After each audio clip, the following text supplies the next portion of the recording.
بات کروں گا کل ایک بہت بنیادی فیصلہ ہوا ہے. ادھر بی بی نے بات کی اور بدقسمتی سے میں تعصب کی بات نہیں کر رہا لیکن مہاجر قومی موومنٹ کی سینیٹر اٹھ کے کہتی ہے کہ قوم پرستی پہ سیاست نہ کرو. قوم پرستی پہ کسی نے سیاست نہیں کرنی لیکن آبویسلی کل جو استحکام پاکستان آپریشن ہمارے پاکستان میں لانچ ہوا ہے تو اس جملے سے یہی سمجھ آ رہا ہے کہ استحکام پاکستان پھر پختون اور بلوچ کی تباہی سے آئے گا. کل استحکام پاکستان آپریشن کا آغاز بھی ہو چکا ہے اور میں فلور آف دا ہاؤس پہ کہنا چاہتا ہوں ہماری دیر میں ایک علاقہ ہے میدان, وہاں پہ کل کچھ ڈرامہ بازی ہو. یہ ڈرامہ بازی ہم بہت دیکھ چکے ہیں. کوئی 6 دہشت گردوں کو جیب سے نکال کے وہاں گرایا گیا اور پھر پورے علاقے میں خوف اور ہراس اور ہیلی کاپٹرز گھوم رہے ہیں اور بمبارڈمنٹس ہو رہی ہیں. تو اگر آج کوئی آواز اٹھا رہا ہے پختون قوم کے لیے, بالکل ہم ہر کسی کے تکلیف کے ساتھ ہیں. مہاجر کے ساتھ تکلیف ہے, ہم ان کی تکلیف میں ان کے ساتھ ہیں. کسی بھی قوم پہ تکلیف ہوگی ہم ان کے ساتھ ہیں, لیکن ہم یہی امید کرتے ہیں, ہمارے گلہ یہی ہے کہ ہم تو سب کے دکھ و درد میں شریک ہوتے ہیں. قربانیوں کی بات ہوتی ہے, کوئی ایسی اچھی کوئی چیز نہیں ہے, لیکن الحمدللہ آئے ہم سے پوچھیں کہ قربانیاں کیا ہوتی ہیں. جنہوں نے ایک ایک دن میں 100 کی تعداد, ہزاروں کی تعداد میں ملک کی خاطر, اس ملک کے امن کی خاطر, اس ملک میں جمہوری نظام کی خاطر, اس ملک کے قوم کی خاطر قربانیاں دی ہیں اور ان قربانیوں میں جانیں نچھاور کی ہیں.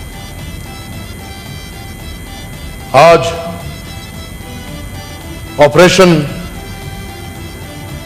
استحکام پاکستان کا آغاز ہو رہا ہے اور آپ کی اجازت سے میں تھوڑا ٹائم لوں گا کیونکہ دہشت گردی پاکستان میں آج کی بات نہیں ہے. بدقسمتی سے ہمارے پاکستان میں تاریخ گواہ ہے کہ ہم نے اسٹیٹ سپانسرڈ ٹیررزم کی. تاریخ چپتی نہیں ہے. اور میں سیدھا اپنے نقطے پہ آؤں گا اور میں آج ایک تیار سپیچ جو میں قصداً عملاً انگلش میں تیار کی ہے کیونکہ چیئرمین صاحب اس خطے میں دہشت گردی, اس خطے میں دہشت گردانہ انداز اور دہشت گردانہ کردار جن لوگوں کا ہے جو ان کے سرپرست ہیں, میں چاہتا ہوں کہ میں ان کی زبان میں بات کروں اور میں ان کو یہ بات پہنچاؤں. The story of terrorism in Pakistan starts a long time ago. From Brigadier Yusuf's Afghanistan, the bear trap, to Tariq Ali's The Clash of Fundamentalism, Asad Durrani's The Spy Chronicles, Dr. Fazl Rahim Marwat's From Mahajar to Mujahid, Khadim Hussein's The Militant Discourse, Zahid Hussein's Frontline Pakistan, The Struggle with Militant Islam, and numerous interviews of General Hamid Gul and Brigadier Sultan Amir Tarar, known as Colonel Imam. A mountain of literature has been produced internally and externally, proving the fact that the roots of terrorism goes back to the era when leaders of 5 non-state militant organizations were brought from Afghanistan for military training to Pakistan in 1974 during the peak of Cold War. When martial law was imposed by General Ziaul Haq, in Pakistan in 1977, the US, Europe, the Gulf countries, Iran, Turkey, Israel, and almost 2/3 of the world opened up their kitties and sent their spy agencies to defeat the Soviet Union in Afghanistan long before the Soviets had even started thinking about sending their troops to Afghanistan. The military junta at that time hosted all the spy agencies of the world,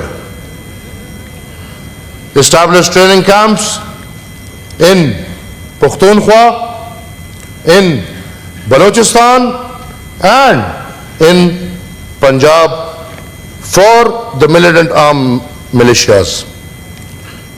Constructed a narrative of the so-called jihad in media, and sir, I want you to listen it.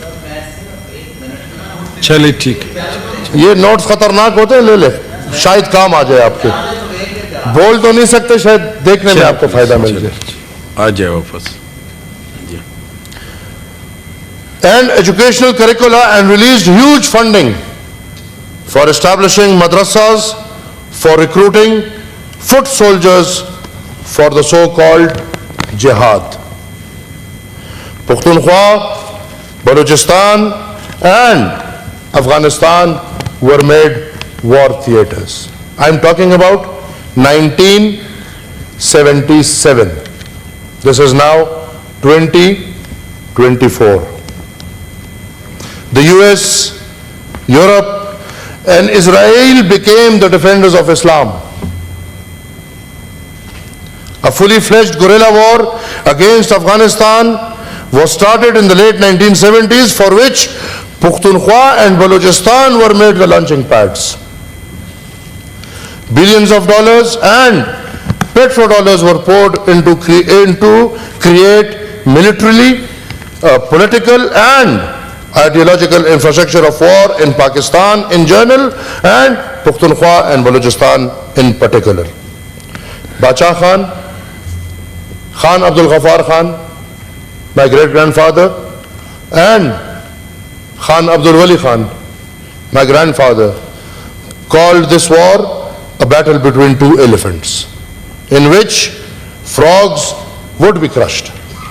And remember, we are still crushed. As opposed to the rest of the world, Bacha Khan and Wali Khan refused to accept it as a defense of Islam.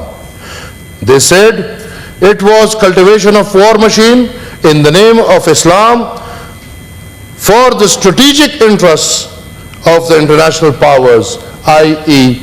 the United States of America. They foresighted that the infrastructure of war developed in the name of religion would be exploded against Pakistan and Pakhtunkhwa, as we are saying yesterday, even as one notification did today in Swat, Madyan mein, جو واقعہ پیش آیا ہے کہ ایک mob نے اٹھ کے پورا سب کچھ ہاتھ میں لے کے جلایا ہے. یہ ہمیں اس وطن نے سکھایا ہے.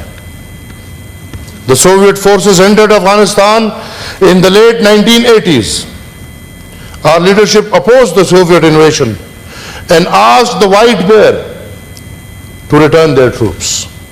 Here in Pakistan, another narrative was constructed. After Soviet troops entered Afghanistan, a narrative was disseminated that the Soviets wanted to reach warm waters. Interestingly, the minutes of Politburo meetings of the Soviet Communist Party recently declassified never mentioned any such intent. In Pakistan, during this war, an elected prime minister was sent to the gallows. Democratic institutions were paralyzed. The constitution was distorted. A fanatic mindset was created and permeated in the Pakistan society. And scores of armed extremists, private militias were erected. Powerful drug and gun-running mafias propped up to oil the war machine, which had been started with the financial and military support of the Europe, US, Israel, Gulf countries, Iran, Turkey, and most of the rest of the world. When the Afghan war between the US and Soviet Union ended after the Geneva Accord in 1988, the Soviet forces returned, the Soviet Union disintegrated, and the CIA wrapped up its operation. The war inside Pakistan, Afghanistan, and Pukhtunkhwa never ended as was envisaged by our leadership. The internal power tussle among the jihadis started right after the Geneva Accord.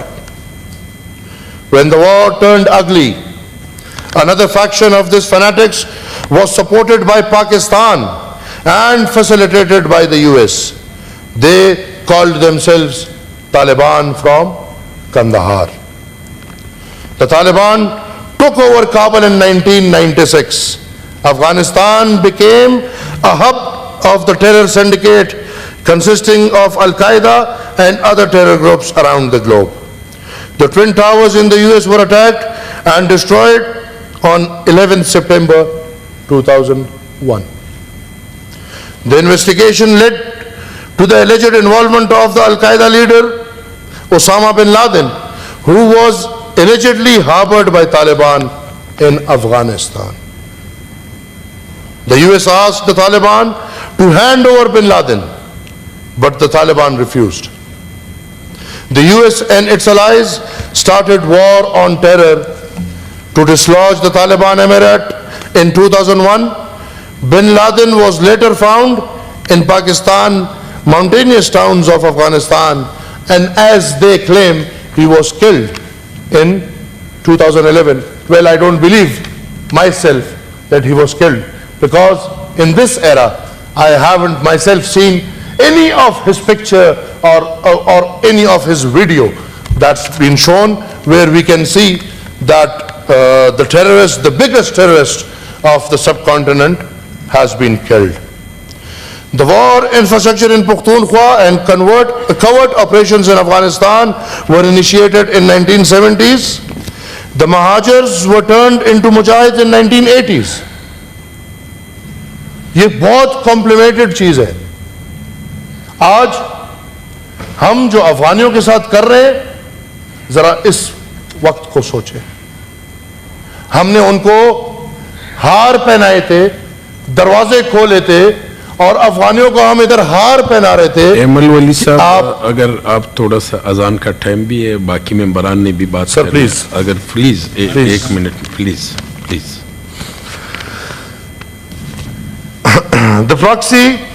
These proxies wars generated billions of dollars and petrodollars for all the strategics, masterminds, script writers, drug trafficking mafias, gun running cartels, commanders and foot soldiers.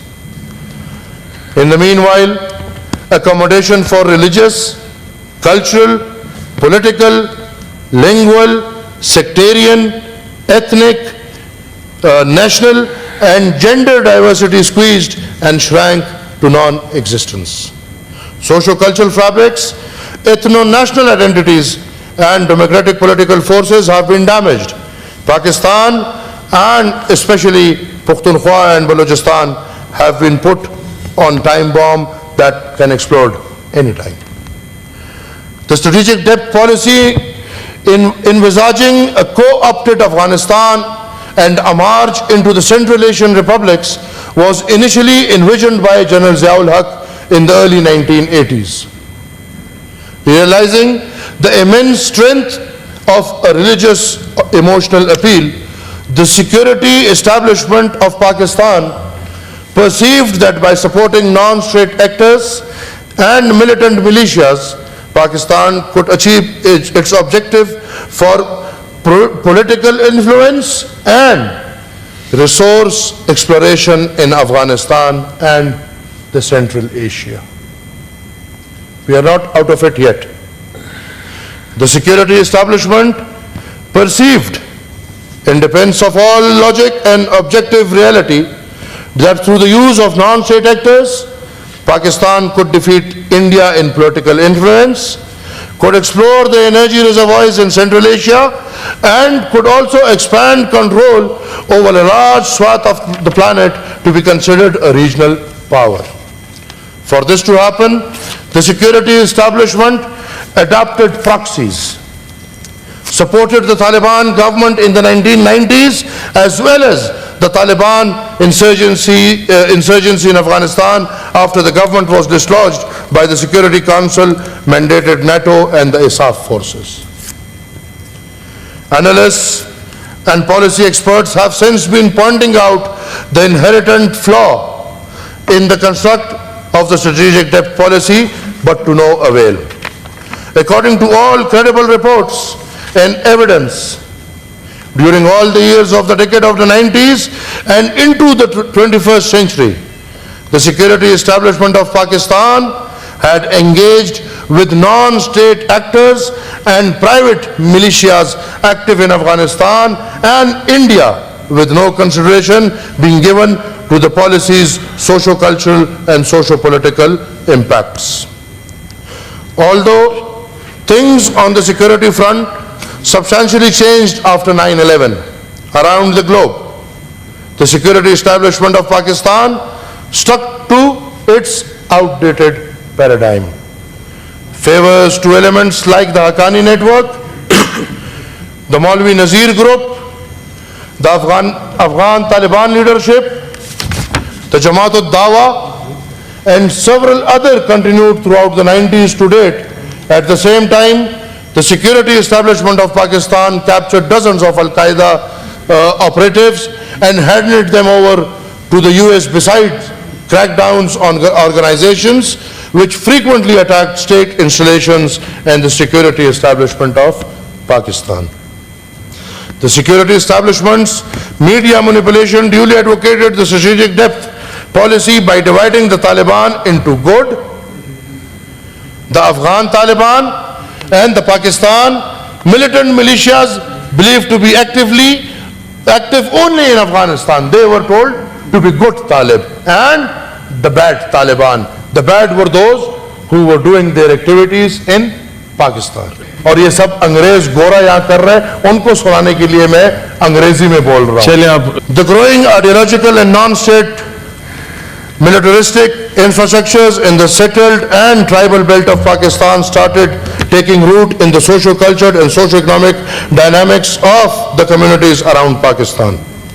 The militant organizations were able to develop mechanism for social permeation of their extremist discourse, winning a section of the population, especially the youth, through the use of radios, websites, daily newspapers, periodicals, pamphlets, posters, and banners, besides the use of electronic media.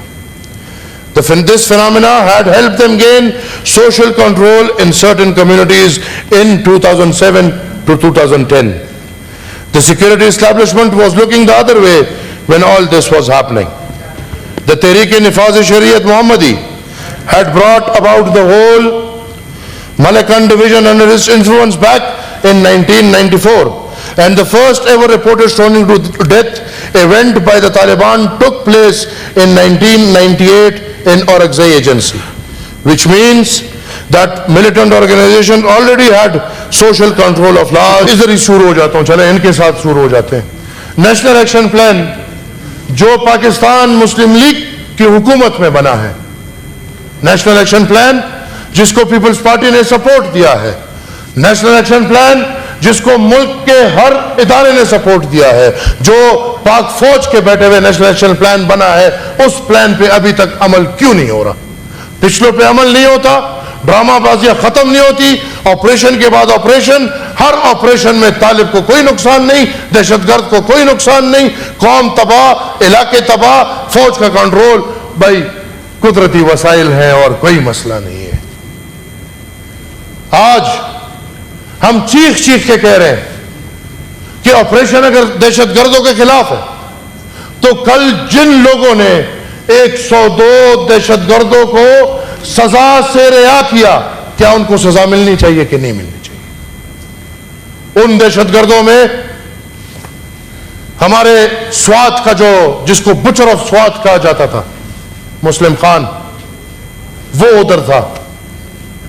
ہمارا اے P S کے واقعے میں جو master mind تھا وہ ان قیدیوں میں سے ایک قیدی تھا. 102 قیدیوں کو رہا جس نے کیا ہے, دہشت گرد ہائیسٹ جو وانٹڈ, ان کو رہا کرنے والوں کو کیا سزا ملے گی یا نہیں ملے گی؟ سہولت کار جنرل فیض حمید, جنرل باجوہ اور اس سے شروع جنرل ضیاء الحق سے لے کے ابھی تک جو دہشت گردوں کے سہولت کار ہے ان کو سزا ملے گی نہیں ملے گی؟ قوم کو سزا ملے گی. ہم اس آپریشن کو ریجیکٹ کرتے ہیں.